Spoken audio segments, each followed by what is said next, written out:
You're right guys, welcome back to another video. This one's going to be ever so slightly different. I've got my magical clipboard and I've got my notes on here, and basically we're going to talk about some of the jobs you might face if you've got a Freelander 2 or if you're going to plan to buy a Freelander 2. Freelander 2s right now are a great time to buy because the great thing about these cars is the fact of they've got 10 years of beta testing basically on them. It's like all the issues that there are with them over time, they're all found out, they're all noted down, forums are full of it, not only the issues but how to resolve the issues, that sort of thing. So it's a great time to buy one of these cars. And basically this video is going to be a mix between a service schedule type of video, please excuse my English, and almost what is like, well, what to look out for in a Freelander 2. You might be lucky and have hardly any of these issues that I'm about to say or any of the problems that might come up. Equally, you might turn around and yell bingo because you've got a full house because you're sitting there going, yep, done that, done that, done that, if you own a Freelander 2. That's what we did. Yes, that's exactly what we did. I see a lot of new owners jump from the rooftops when they buy a Freelander 2 because they look at their your paperwork, because when they've brought it, they've turned around and said it comes with a full service history. Brilliant, great news, and they're jumping for joy. Well-maintained car. Bit of an issue though, there's a bit more to these cars than just what's under the bonnet. You see, there's a whole drivetrain of related stuff. The engine might be happy with your full service history. It's probably had oil changes on the dot and all that jazz. Brilliant news. That's not a bad thing. That's a really good thing. But there's an awful lot of stuff that people miss out. The biggest problem with this car is the service periods were set far too far apart. I'm not quite sure what Land Rover, JLR, I don't know what they were at the time. I think they were Land Rover at the time.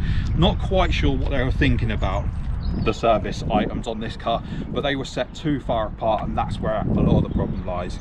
The other thing is previous owners didn't want to pay the big bills when it come up to big service items. They didn't want to pay the big money bills, and a lot of garages would have said, oh, don't worry about it, the car will be fine anyway. And then on top of that, garages didn't know what a Haldex or a PTU was because it's not really their forte. Not many cars, I mean more cars now, 4x4 cars like Audi, Skodas, they come with that sort of stuff, but PTUs I'm not too sure how common they are, whether they're just for Land Rovers or whether they're in other cars, I'm not too sure about that. But talking about Haldex, let's start there. It's called a Haldex because I believe that's what the manufacturer of it, that's what they called it, but Land Rover called it an active on-demand coupling. Yeah, I'm not quite sure why they made it so convoluted. When you actually check the manuals, the service manuals and stuff like that, you'll only see it mentioned once, and even then it wasn't actually on the service schedule. I will get that word right eventually. But basically, those of you that don't know what it is, the Haldex controls how much drive the rear wheels get. Basically, it's a load of plates, fluid, and when the Haldex decide, it crushes them together, which provides drive to the rear wheels. The best thing for the Haldex when you come to service it, or when you come to get it serviced, is that it's best to be removed, flushed, filters changed and filled. Some people out, or some garages out there might say that they can do it while it's on the car. Nah, it's best to have it properly removed, properly tipped out, filters changed and filled up with new oil, because otherwise if you just let the oil run out of it by pulling bits out, that's fine, but you're not actually getting the main junk out of it, and the filters are still going to be a bit clogged up. But the Haldex, that needs doing. You want to try and religiously do it as close to 2 years every time. You see, what happens is the friction material on the plates, that wears off and gets disposed of in the oil, little fragments. Over time that gets mixed with the oil, gets sent through to the filter, that then bungs up the filter, pressure increases in the Haldex. You just get all manner of problems, and if you're like us, we had to have a whole new Haldex, and it's really pricey. So if you don't see that mentioned anywhere in the servicing of a Freelander, factor in that to get that serviced and checked. There's good companies out there, Muddy Mods, Bell Engineering, that's the other one, Bell Engineering. They're both two off the top of my head that I can think about. Freelander specialists as well, they'll know all about them, they'll point you right. Onto the rear differential. Best practice for the rear diff is to actually remove it to get most of the oil out and then get it refilled. An oil extractor some people use, it's better than nothing, but still not perfect. But do you know what? if that's what you're going to use, it's still better than nothing. There's bits of swarf that you can get in the bottom of the differential that sits in little compartments, and sometimes your oil extractor don't quite get there. Some people install drain plugs into them. They manage to drill, tap and fit a little drain plug so they can drop the oil out easier rather than just removing the whole rear diff. But obviously that's on the forum, so if you feel comfortable enough to do that, that's not a bad idea. Land Rover state that the rear diff oil should be done every 150,000 miles or 10 years. But I think the general consensus is it should be done more every 5 years or 60,000 miles. So keep that one in mind. 5 years, 60,000 miles, get the rear diff oil changed. Preferably get it taken off, and then maybe even try and get it so you're kind of doing it in with the Haldex, because the Haldex and rear diff are right next to each other. So maybe try and get them two done at the same time if you can. But obviously Haldex every 2 years, so maybe do Haldex and then maybe do an early Haldex, but that one's up to you. Right, I'm going to open up this door. I'll get Alana to point at our little patch down there. You will see our mate Patchy. Our mate Rusty. No, he's called Patchy. Oh, Patchy. As you can see, I'll shut that door so we don't see that too much more. Let's forget about that again. Exactly. Pre-facelifted Freelander 2s are starting to head that way. As you can see from our car, Freelander 1s are already gone that way. But yeah, these pre-facelifted cars are starting to get a bit rusty in places, so keep an eye out for that. That's definitely something to be aware of. Post-lifted Freelander 2s, if they've not started going rusty, they're not going to be long behind. So just because you're getting a newer version of this, you're just delaying the inevitable, but it will happen. The signs of age can be delayed by Lanoguarding. I think there's other products out there, but off the top of my head, Lanoguarding is the first one that comes to my mind. There is garages out there that will Lanoguard the car for you, or you can buy the kit, get it coated underneath. That's something we're looking to do with our car. Also, get the wheel arch liners removed. That's something that we've got to do. Warren at Muddy Mods last done ours, and yeah, I don't think he enjoyed it much when he got facefuls of mud and they were left with big piles of mud. So that's another thing that we've got to do. But yeah, just keep an eye, because we've obviously got wheel arch liners, and then there's all plastic covers, that sort of thing behind all them bits and pieces. As much as they make the car look good, they also hide mud, junk, salt, and obviously behind, that's where it gets a bit rusty. Right, Camera person nearly just fell over. On to page number 2, and I've gone a little bit too far. Onto door locks. These could get expensive if you have to do them yourself, if you have to keep taking it to a garage, sorry, because of the labour that's involved. It's not the easiest job in the world to get the door cards stripped down and get to the door locks, but equally it's the sort of job that you can do yourself with enough research. There is a couple of videos out on YouTube of it being done, but long of the short, there's little tiny motors inside the door lock module, and over time they wear out and they go up the Swanee. The motors themselves, I think they're only like a couple of quid or something. They're dirt cheap, but they're in with the module itself. I'll show a picture on screen of what a door lock module is. Big chunky thing. You've got two options. If you're feeling confident enough, you can just replace the motor inside the module. I know there's a video on YouTube showing that, but if you're not feeling comfortable enough, you can just buy the whole modules. I think they're close to maybe £100. I'm not too sure off the top of my head. They're a bit pricey, but yeah, they do go up the Swanee. Like 10 years or so, you'll start having door lock issues, whether you like it or not. Some people might be lucky and they might last forever. Other ones, 10 years, and they're replacing probably all the door locks. But like I say, it could get pricey if you take it to a garage, but equally if you're doing it yourself, it's not too bad.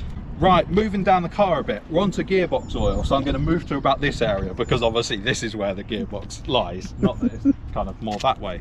The official guidance for this, yet again, I think someone in Land Rover loved the fact that it was 10 years. They just plucked 10 years. They went, what's the service schedule for that? 10 years. And I bet you can't guess the mileage. That's right, 150k. Picking numbers out the air, just the same ones for everything. Don't wait that long to do it.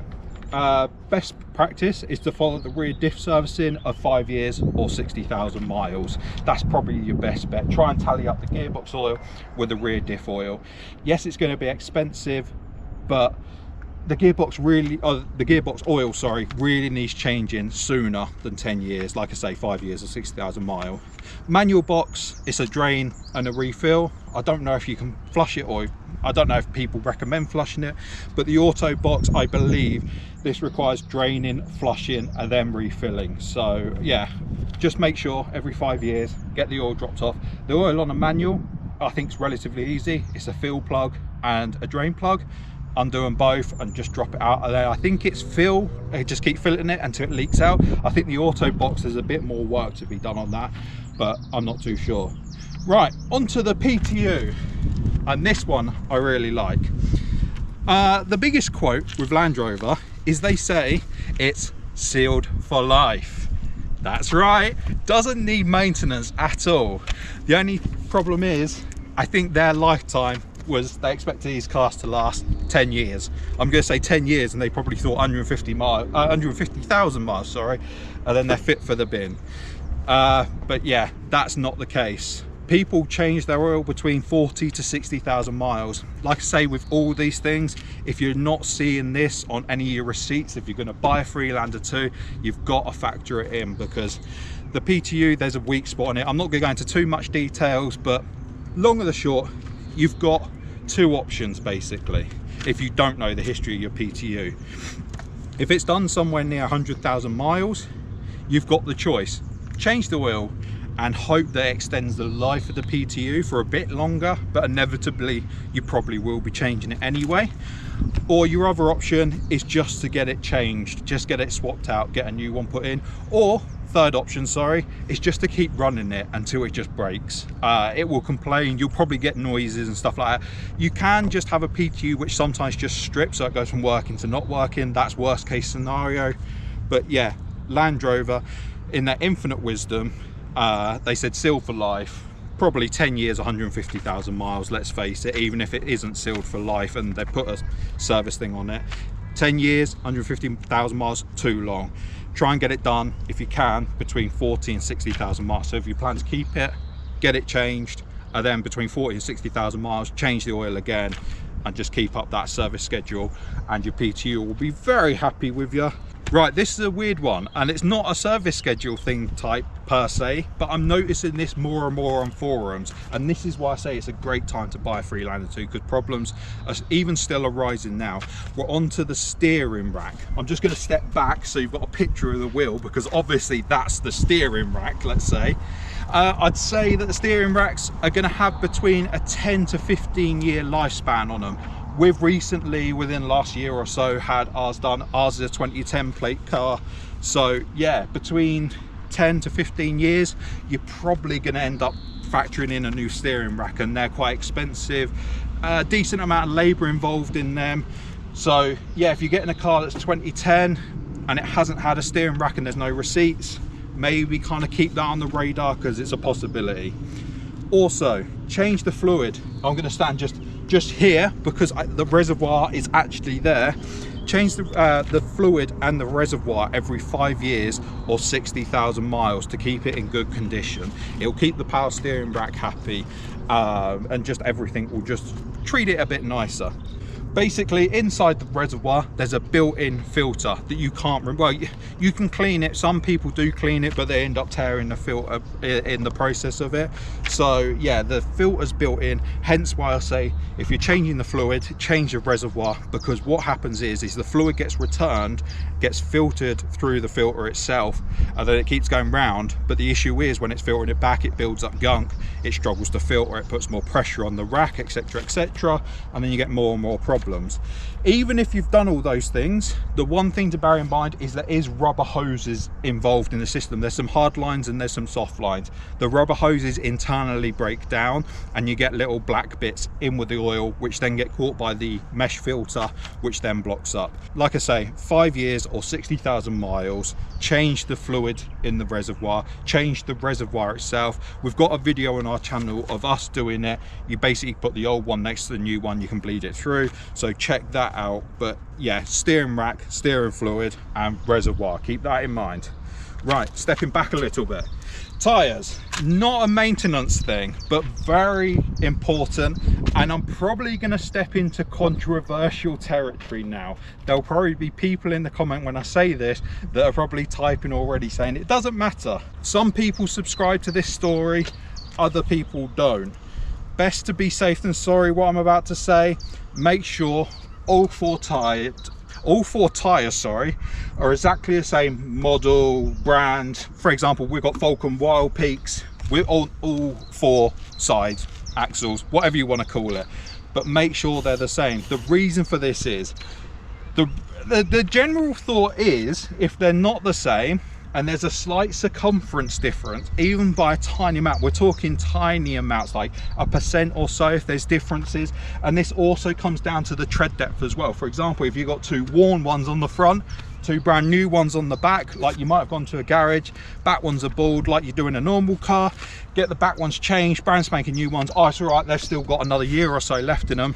Big problem potentially with these cars, depend if you subscribe with the theory or not, that it can actually switch on the Haldex, because the system actually thinks because there's a circumference difference, sorry, between the front and the rear, or the rear and the front, or something like that, or even just one tire, like if you put a brand new one on this side, not on that side, the Haldex thinks, oh, I must do my job because I'm sensing wheel slip, like this one's rotating at a slightly different rate to that one, and Haldex jumps in. You're doing 70 miles an hour down the motorway and the Haldex is working overtime because it's sensing wheel slip. So yeah, make sure they're the same brand, same type, same size, make sure the tread depth is very similar. If not, get them replaced. We did in the end. We ended up changing some good tires because they were mismatched set, and we just got new ones put on all four corners. So yeah, another thing to bear in mind, we have actually, well, I've actually seen videos of used cars being sold on YouTube and they've got an all-terrain set on the front and they've got a road set on the back. Bad news for your Haldex, and that won't do the Haldex any good at all. So that'll also speed up the Haldex wear. Right, onto like part of the engine thing, and this is probably something that you'll probably get a receipt for. It's normally quite well done on Freelanders. It's one of the points that's highlighted on most Auto Trader ads, and that's timing belt and water pump. It's 10 years for a pre-facelifted car and 7 years for a post-facelifted. For example, this is a pre-facelift car, so we should be able to do 10 years for the timing belt and water pump. But if you've got the post facelifted one, the one that looks a bit different, looks same but different sort of thing, that's 7 years. Every 7 years get it changed. Also, if coolant change hasn't been done, that has to be done within 5 years. So if you're looking to buy one of these cars or brought one, if you don't see a coolant change done within 5 years, get the coolant change done. And like I say, timing belt and water pump, 10 years for this car, 7 years for the post facelift. I think I'm actually on the right side of the car. Let me look. I am indeed. Aux belt, we've got a video on this on our channel as well. 10 years that you can do on an aux belt. I'd personally reduce that down a bit. They're not that expensive, they're quite easy to do. Like I say, video on our channel, so if you fancy giving it a try yourself, check our video out. It's best to be safe than sorry to reduce it. Like I say, 5, 6, 7 years, something like that. At the end of the day, get it changed. Don't change it regularly, as that's a bit pointless. But the problem is, if the belt snaps, it can take all manner of things out there. There's all different sensors in that area, and also there's cases where people have said about the timing belt case has been smashed. So yeah, that can cause all manner of issues just for the sake of not changing the aux belt. While you're there, probably best to replace the idler pulley and the tensioner, just be on the safe side. At the end of the day, you put a brand new belt on there, and if you've got an old tensioner or idler pulley or something like that, this might be a bit overkill. It's not necessary, but if you're changing your aux belt, sorry, change them 2 bits as well. Right, onto the throttle body. This is another random one. If you get an older version of this car, it's probably been done, but if you get a newer version, it's another thing to potentially figure in. The throttle bodies last about 10 years, and basically inside the throttle body there's a load of plastic cogs, and it opens and closes like ever so slightly, and over a period of time they wear down, and then eventually they strip, which either forces the throttle body to be stuck closed or stuck open. I can't remember which, but yeah, it's another one of them problems. We did it it ourselves. We didn't film it, this was back before we were filming videos, but we managed to do it ourselves. It's not a bad little job to do. It's a bit fiddly, a bit awkward, that sort of thing. You can either replace it with just a new one, throttle body, pick up a new one. You can buy kits that involve metal cogs, that you can change the cogs out, the plastic cogs out, and put metal cogs in, which are meant to last a lifetime. I don't know what people's views of them are. Some people say it's good, some people say it's bad, because if the cogs don't strip, you're putting the failure point somewhere else. So yeah, that one, do your research, have a look into. We personally just replaced the whole throttle body with another one, and then no doubt if that one strips in many years time, we'll swap it out again for another one. One thing to bear in mind, one thing I kept seeing is get an air path calibration done after you changed it. Apparently they're quite sensitive and they need almost a reprogram. Do some research, check the forums, the Facebook groups, but a lot of people say to get an air path calibration done after you've changed it. And then last thing on the, well, the last main thing on the list, battery, which Rover is very carefully guarding. You're doing a good job there, Rover. Keep up the good work. This one might surprise you if you don't know much about Freelanders. You're probably going to be looking to replace the battery every 4 years, which isn't great, especially some batteries have a 5-year guarantee on them, but good luck contacting the manufacturer close to 5 years down the line and claiming on the guarantee. If you give it a go and it works, feel free to leave in the comments that you've claimed on the guarantee. But yeah, these cars are really highly sensitive to batteries, and I mean really highly sensitive.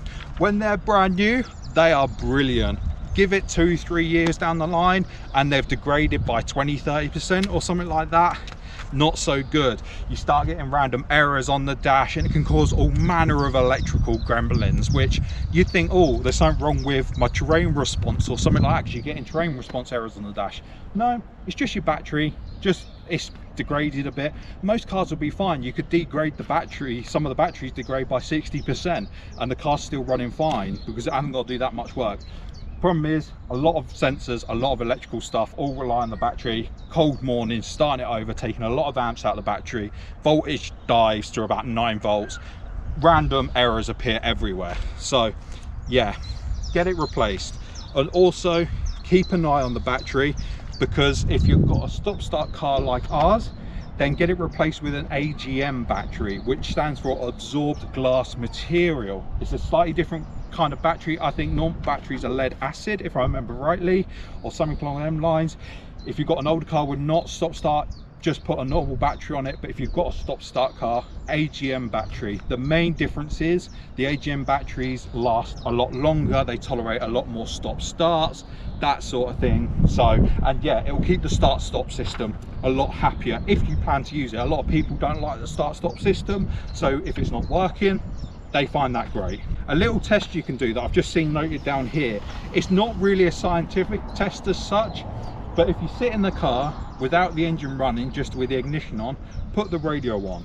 If it lasts 30 minutes, your battery is probably in a good state of health.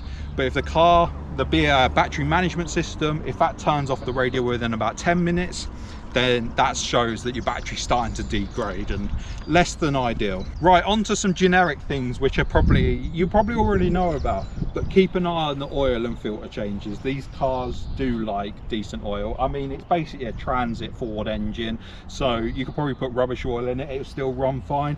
But yeah, if you want to keep it in good shape, keep an eye on the oil and do the filter changes. We do ours roughly every 6,000 miles. Some people might say it's overkill because oil can last a lot longer than that. Some people would say, oh no, I change mine every 3,000 miles or every 6 months or something like that. But yeah, as a rough average, 6,000 miles, change the filter, change the oil. It's a little paper filter in a casing.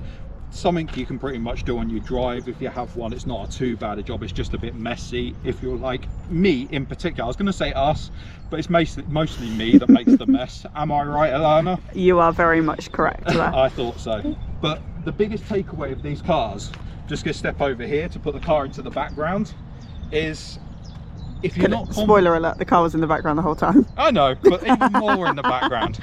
If you're not confident in doing the work yourself, take it to a specialist garage. The reason why I put emphasis on the specialist is there are bits and pieces on this car that if you take it to a specialist, they will know what they're doing and they will talk you through what they're going to do and they will do the right things. They'll put the right oil into the gearbox, they'll put the right oil into the Haldex, the differentials.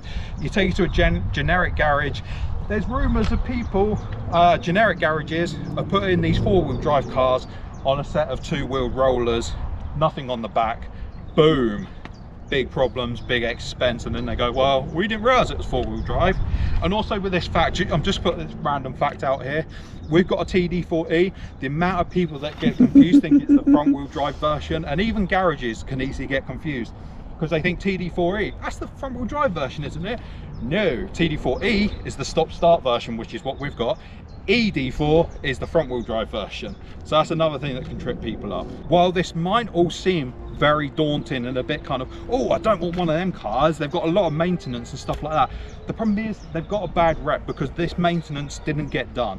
You get on top of this maintenance, it will treat you so well. It'll be a very reliable car that you can take on road, you can do your shopping in it, and then you can go off road, you can do whatever you want, go on family trips, go off the beaten roads and get to places that you couldn't normally do with a normal car. So yeah, as much as there's so much things to think about, keep on top of these main things. You should be sound. Also, check out in the comment section below, just in case anyone else has put any useful comments. It's like, feel free to add your bits and pieces, like if I've messed up on any of the maintenance things, if you think things should be done sooner, or if you think some of the things I've said about are overkill, leave it all in the comment section below. And do you know what, please, if you can stick a like on this video, it will help the channel out a lot, because by you sticking a like on the video, it spreads it to other people so other people can see it. But yeah, thank you very much for watching this video. Thank you very much for sticking with me for all this time. I know it's been a waffly video and not a chip chop chotty kind of video. I apologize for that, but I wanted to get the information out there in as quick a time as I possibly can. And before I run out of words, I'm going to say goodbye, and Alana's going to say goodbye. Goodbye. And we'll see you in the next video. Whatever way around that works. Splat the camera, Alana. Oh, I missed.